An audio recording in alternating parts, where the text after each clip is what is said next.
White people fear black men. That's not fair, but it's true. There was a real fear that if you let blacks get control, everything would change. And there was no, with some people, there was no idea that there would be any fairness or any democracy or anything, that there would be a decent, well-run city government, county government, whatever. It was like, if this happens, we're lost. And it was just a terrible fear. A very good morning, good afternoon, good evening from wherever you're watching this from. This is Awakening Africa and I'm your host, Belmo. On our today's episode, I'd like us to talk about something that has been really disturbing my mind. And why would someone who has power feel threatened by someone who has no power? And in this context, I'm talking about the white fear towards black people. I understand that most of you know that white folks always fear black people. And I don't know why, but today in this video, from these different speakers, after listening to them, we will understand why is it that black people are being feared by white people. And it is not only from the white folks only. You might find maybe Koreans, Arabs, Indians, Chinese, they also fear black people. Because, wait, first of all, before we dive into the issue of white people fearing black people, we need to understand what makes them fear us the most. So in this video, I will discuss about all that. But before that, kindly, if you're new to this channel, consider subscribing. Take me to 1,000 subscribers. Hit that subscribe button there. I am at around 680 subscribers. Take me to less than 400 subscribers. I'll be in 1,000 subscribers, so I'll be more than grateful if you do that for me. Number 2, like this video so that the YouTube algorithm can be favorable to me and it will push this video to as many people as possible. Leave a comment because I'd like us to have the conversation going on back in the replies. Hit the share button so that each and every person in your contact list can get this message. Thank you for doing that. Let us jump straight to the video. I'll be back with further analysis. So that a lot of the, we'll talk about police brutality. I feel a lot of white men are scared of black men because of their lack of exposure to black men or people of color. I'm not scared of black men. I'm not scared of Latino men. I've been around them my whole life, right? But I feel a white officer might be around a black guy and he feels that emotion. He's scared of the black guy. And next thing you know, the black guy runs. He's got to shoot him because he has the power, because he can pull it out of his pants and he shoots the guy. And I feel that happens over and over and over again, that white men are just scared or intimidated by black men for no other reason than that the color of their skin. And it's really the ignorance and the lack of exposure to those people. Yeah, I find that interesting that the only thing that seems to scare white people are black men. Literally, they swim with the sharks. They hunt. They go in the mountains and hike with the bears. They go to safaris and hang out with the tigers and the lions. I mean, literally, they go into the ocean and they find these indescribable ocean beings. They jump off a 1,000-foot cliff. They jump off of cliffs. They skydive. I mean, literally, white people do everything you can imagine that would kill them. And the one thing that only scares them is black. And that's unfortunate because our history as black people does not reflect in any way factually that we are a violent people. And I believe Minister Farrakhan said that the best when he said, we don't have a history of killing you. When you watch the video of the black men killed by white cops in Louisiana and Minnesota, it brings us into a need for soul searching in the country. Of all the things Bill Clinton did and said, one of the profound things he ever said at the end of his administration was, on race, we have to get to the roots of black pain and the roots of white fear. Clinton, a white kid from the South, had seen everything. And white fear is that you walk down the street, like Barack Obama said about his white grandparents, and they're afraid because they have black men walking about 30 feet behind them. Black pain, you've been stopped for no reason while walking to the mall, or you've been asked by an usher at a basketball game to show your ticket when the 4 white friends from the office sitting next to you don't have the usher ask them for their tickets. That's black pain and white fear, and together you could see it with these cop incidents. The white cops in Minnesota and in Louisiana showed fear on their faces. In Minnesota, because the gentleman said he had a permit for a concealed carry, and when he went for his wallet, the cop shot him.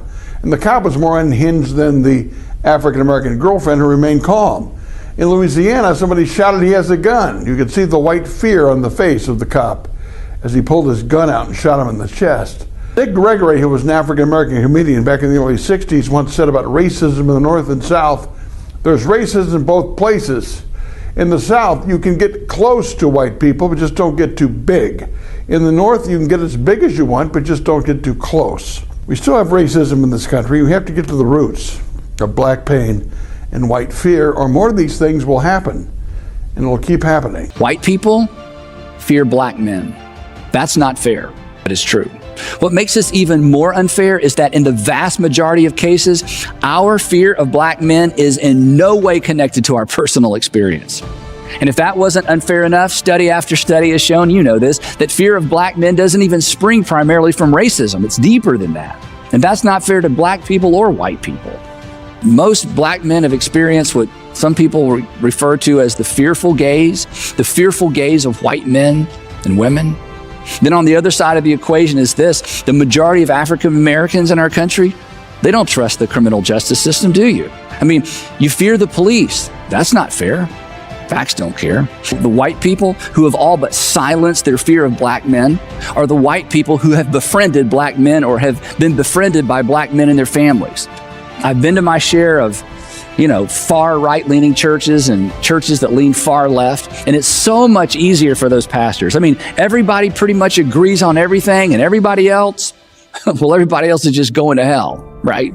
It is not enough not to be a racist. It is not enough not to be a racist. Non-racist is not the goal.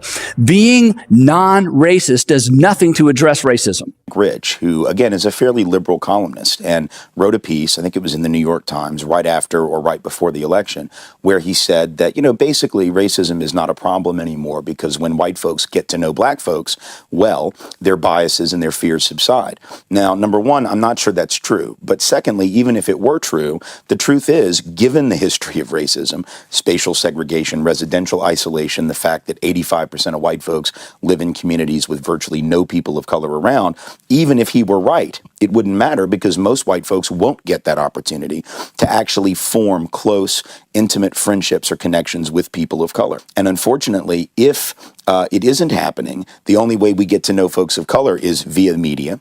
So maybe we see Barack Obama on television coming into our living rooms every night.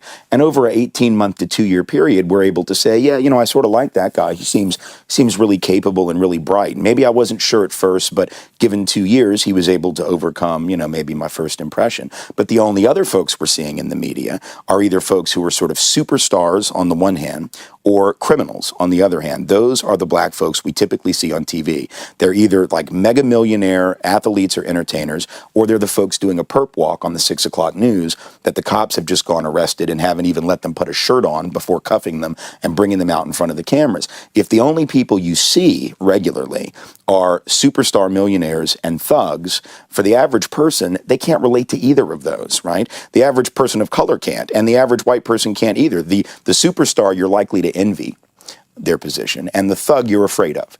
And envy and fear are not particularly good human emotions upon which to base some personal connections or intimate relationships. So I think that's what we're dealing with. Barack Obama or Bill Cosby or Oprah Winfrey or a handful of people of color, we're able to get to know them, or at least we think we know them, via media. But for average everyday white folks and for average everyday black and brown folks, the ability to really get to know each other and overcome those implicit biases is a lot more rare.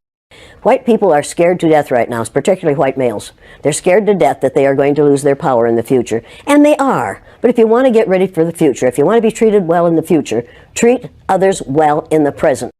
there was a real fear that if you let blacks get control, everything would change. And there was no, with some people, there was no idea that there would be any fairness or any democracy or anything, that there would be a decent, well-run city government, county government, whatever. It was like, if this happens, we're lost. And it was just a terrible fear.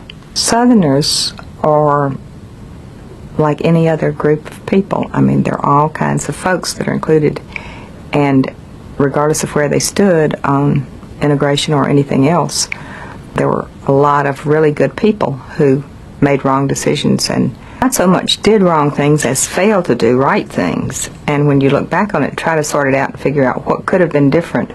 I think one of the things is that people felt a sense of being powerless. Maybe people who would have been willing to go along and go further and move forward sooner wouldn't have had any notion of any way that they could impact this, or that anything that they could personally do that would be helpful. Even as now, most of us live in a society that we think is far from perfect, and yet between now and 2 weeks from now, we're probably not going to do very much to change it. Partly because we have no sense of what we could do. And in the South it was that way. Even people who were willing to take risk and move out were just not able to visualize what kinds of things could help. Or, how would you get enough people, if everybody that was willing to go to a certain step would move at once, then it would be accomplished. But we were all scattered out there. Nobody knew who else was willing to do what or make what changes. And there was not a lot of leadership. And leadership in the churches was, a lot of it was really forward-thinking and helpful, and then a lot of it was people who knew what the right thing to do was, but were terrified of taking any stand that would upset the congregation. There were people in the churches who wanted to keep the peace in the local church, in the congregation, and so they didn't want to do anything that might cause any kind of dissension. Politicians, even people who knew better, who would have been willing to go further personally or to have the state move forward, were always bound by fear of not getting reelected. And so really people who knew better just stuck with racism for political reasons, is what I think. It was, but a lot of it just in average citizens was just that people didn't know what to do. They didn't know how to help. There still are a lot of strange myths floating around in the South. There were a lot of strange tales from Reconstruction. There's an awful lot of fiction that floats about, and so I have no idea what kind of weird notions people had, but mostly I think it is of losing control. There was some higher level of trust, even of dishonest or corrupt white politicians, than of a black in some position of authority over you, for people who had grown up with these myths and fears, so that it was easier to stick with somebody that you might not have even cared for was white. I know that there were people who actually became physically ill every time there was any big desegregation news. You could just count on it. If you went to their house, you knew they were going to be in bed. It really just was. This was after I was a grown woman, and it was pretty startling to me to discover that there were people that had that were bound in that way to racism. But of course there are people who are a lot worse that I didn't happen to know personally.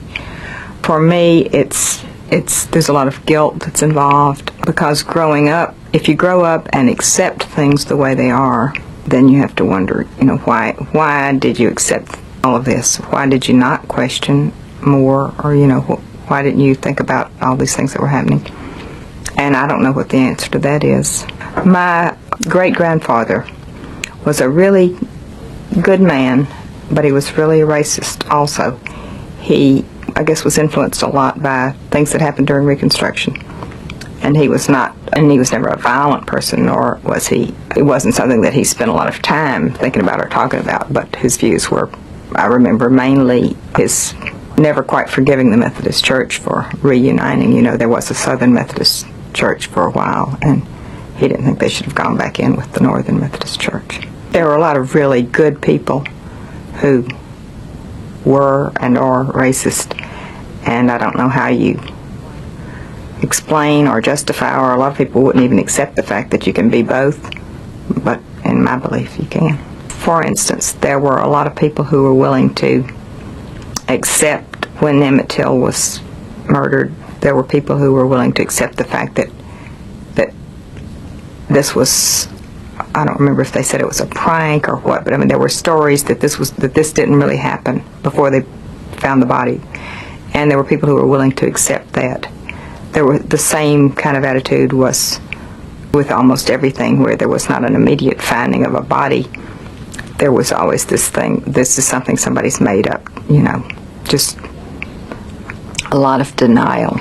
A lot of people who didn't want to believe that this sort of thing would happen and would refuse to accept the fact that it was happening. I think there were a lot of people who did think it would be stopped, who never thought the change would actually happen, even after it was happening. And I think if there had not been that attitude, if people had known the change was going to happen anyhow, maybe it would have been faster. Maybe the holding the line would not have been so long and painful. But I think that part of the reason that there was not more change is just that people never did accept it as the reality of the day. So, guys, welcome back to the channel.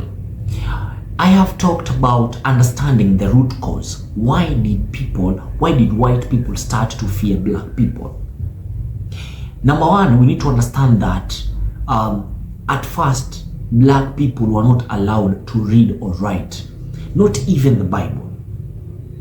And then they decided to use the Bible as a tool of control for the black people. Now white people allowed black people to read the Bible, but at first they didn't want that because they feared that if black people get this understanding, get this know-how, things that are hidden in texts or in books, they won't be able to get it. White people allowed black people to read and write. And then what followed next? Slavery was abolished. Jim Crow laws were put into place. Yes, you guys are not into slavery again, but segregation is here with us. You're not going to be allowed to use certain paths, use certain toilets. You're not going to use certain means of transport. They are mainly meant for white people. You are not going to be allowed to go to school with white people. Black people have always been a threat to white people, and reason being unknown. Now, I have tried to make you understand where all this started. Then, why is it that up to date, white people still fear black people? The economic war. The economic war I'm talking about, if resources, the way black people like supporting each other and they push each other to the top, if they get this similar economic empowerment as white folks, then it means that white people will be left behind. And truth be told, the black people are never the minority. They are never the minority. Right now, if you look at the statistics, they will tell you that of all the races, for women, black women have the highest population among all the races in terms of women. So, matters economic, matters numbers, black people are ahead. If we empower black people, it means that we are going to lose our privilege. We are going to lose our spot. And what is this spot? The white supremacy. White supremacy is what brings this fear. White supremacists will do anything to demean black people so that they maintain their position. Why? Why? Why is it that there are few black billionaires, few black millionaires, but when we talk about white people, they are the majority? terms of being millionaires and billionaires. Guys, I think by now you've understood why black people are feared by white people. Another thing is when black people come together, their unity, it really shakes the consciousness of the white people. And that's for a fact. Now, I have watched a couple of movies and series. I've watched documentaries, and these things are not all about entertainment. They'll tell you the clear picture. They'll tell you the clear picture on the ground. There is a series known as When They See Us. This was a true story.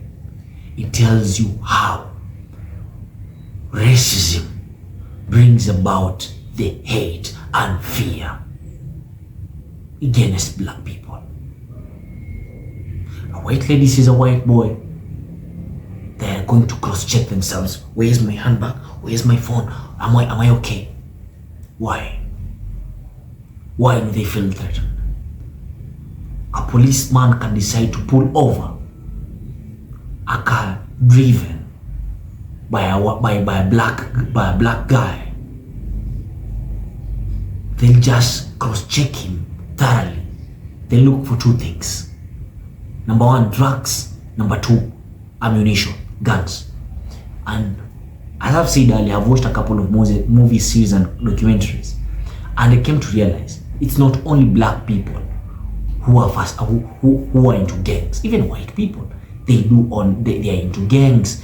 They own ammunition. They have guns. But why is it that all the time it is the white people? It is the black people. This is a wake-up call to my brothers and sisters. Let us not pick a fight with the white people, but let us stand on our grounds. Let us stay vigilant. Let us stay strong and defend our sovereignty as the black people. And for white brothers and sisters, now that you are coming out and realizing that whatever you've been doing, this systematic racism, you have made the system to be unfair to the black people automatically, now that you've realized you've been messing around, I'll ask you to acknowledge it and break those systems so that we can live together as brothers and sisters. It has been my pleasure to be a presenter for today. My name is Bemu, B-E-M-U, Bemu. Don't forget to subscribe. Take me to 1,000 subscribers. Like this video so that it can be suggested to as many people as possible.